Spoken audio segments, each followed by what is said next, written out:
کسی بھی بنیاد اللہ کرے پہلے تو ہمارے مسلمان بھائیوں کو کسی بھی حال سے کورٹ کچہری اور پولیس کے دفتروں سے محفوظ فرمائے، لیکن خدا نہ کرے مثال کے طور پر سمجھاتا ہوا چلتا ہوں کہ اگر کسی بچے کا نام یا کسی والد کا نام جھوٹی FIR تک میں ہو جاتا ہے تو ہم پرجور کوشش کرتے ہیں کہ کسی بھی صورتحال یہ نام ہمارا خارجہ کر دیا جائے، پوری محنت لگا دیتے ہیں، پوری زندگی کی کمائی لگا دیتے ہیں، وراثت میں ملی ہوئی زمین تک بیچ ڈالتے ہیں، کسی بھی حال یہ ہمارا نام جو ہے خارجہ ہو جائے، پولیس کچہری سے ہٹ جائے، کورٹ سے ہٹ جائے اور بیجا مقدمہ سے تمام قصوں سے ہمارا انعام خارجہ ہو جائے، تو بتائیں جہنم کے دروازے پر لکھا ہوا جو نام ہے اسے کیسے مٹاؤ گے؟ بتاؤ ذرا غور کرو۔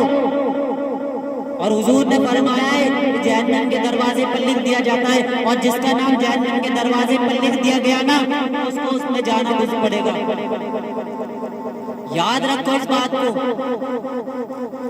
اگر ہم جہنم سے بچنا چاہتے ہیں تو نماز کی پابندی کرنی ہوگی، مسجدوں کو آباد کرنا ہوگا، مسجدوں کو ویران نہیں کرنا ہوگا۔ ایک بھی روایت، ایک چھوٹا سا قصہ بیان کرتا ہوا آگے چلتا ہوں۔ میرے پیارے آقا صلی اللہ تعالی علیہ وآلہ وسلم کے پیارے دیوانوں، ایک تجارت کا تاجر تھا جو تجارتی یہ تاجر بھی تھے اور اللہ کی سب کے بہت بڑے اولیاء کاملین بھی تھے، نماز کے پابند تھے، نماز کی انتہائی نماز کو تو بے انتہا، اگر ان کی نماز کسی سبب دیر یا تاخیر ہو جاتی ایک دم ہولا ہوتا کہ آج کیا ہو گیا کہ نماز کیوں نہ پڑھ سکا، کیا اللہ مجھ سے ناراض ہو گیا، بہت زیادہ خوف زدہ ہوتے۔ کسی سبب کسی دیہات یا گاؤں میں آپ کا گزر ہوا، آپ نے وہاں سے محلے والوں سے پوچھا بتاؤ یہاں مسجد کدھر ہے، میں مسافر ہوں، تجارت قافلے سے آیا ہوں، مجھے نماز ادا کرنی ہے، عشاء کی نماز کر کے میں مقیم ہونا چاہتا ہوں۔ تو کسی نے کہا کہ فلاں جگہ پر ایک مسجد ہے،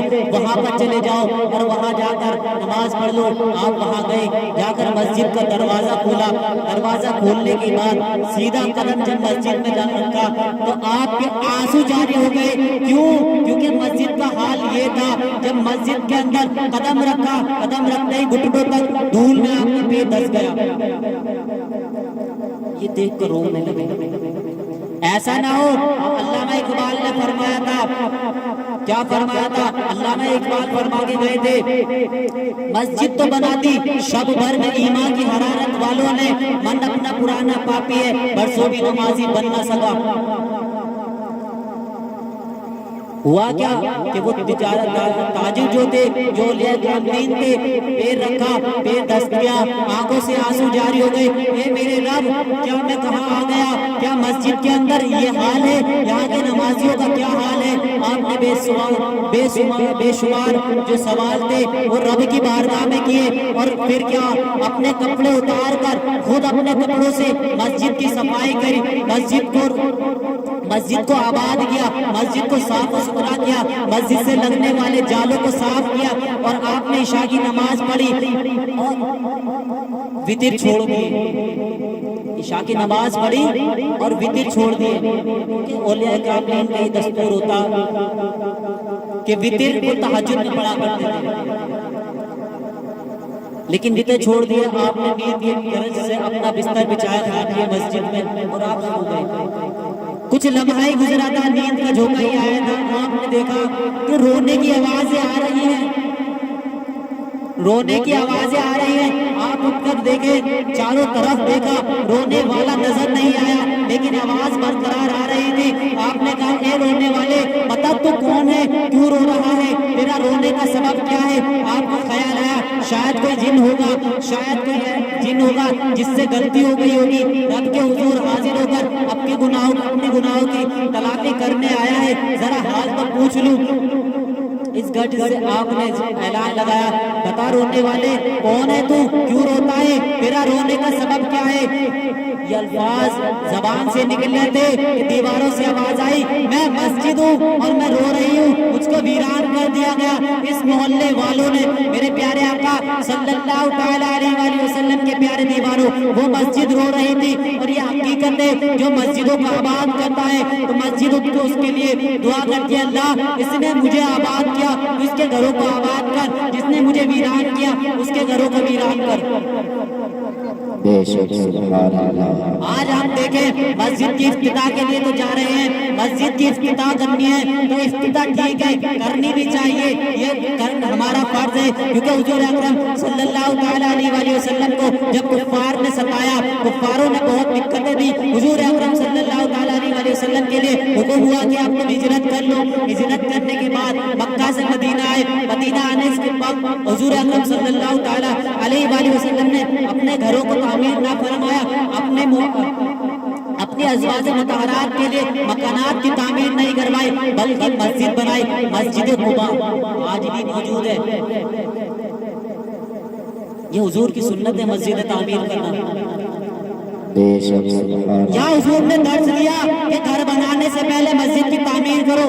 آپ خوش نصیب ہیں، دیر رات بڑا دور سے آئے، لیکن گھر بنانے سے پہلے، گھر آباد کرنے سے پہلے تم لوگوں کو چاہیے تھا کہ مسجدوں کی جگہ دیکھتے کہ یہاں مسجد کتنی ہے کہ یہ نہیں، اگر ہے تو مسجد کے گھر کے اطراف لیتے، نہیں تھی تو تمہیں مشورہ کرنا تھا، اور مشورہ کر کے ایک مسجد کی تعمیر جلد سے جلد کرنی تھی، کیونکہ حضور نے بتایا کہ مکانات بعد میں تلاش کرنا، پہلے مسجد کی تعمیر کرنا۔ بے شک میرے پیارے آقا صلی اللہ تعالیٰ علیہ وآلہ وسلم کے پیارے دیوانوں، اللہ کی بارگاہ میں دعا کروں کہ اللہ تبارک و تعالیٰ ان سب کو سلامت رکھے جو اس مسجد میں حصہ لے رہے ہیں، اپنے مالیات سے، اپنے قدموں سے، اپنے اعضاء سے، جو جس طرح سے بھی اس مسجد کی تعمیر کے لیے آگے بڑھ کر آ رہے ہیں، اللہ تبارک و تعالیٰ ان کو اجر عظیم عطا فرمائے اور جنت الفردوس میں ان کا حق عطا فرمائے۔ میرا رب بے شک حق عطا کرنے والا ہے، لیکن یہ میرے رب تیرے سے دعا ہے کہ تو اپنے شان کریمی سے ان کو ایسا نواز دے، ایسا نواز دے کہ لوگ کہیں کہ ہاں ان کو خدا نے نوازا ہے۔ آمین۔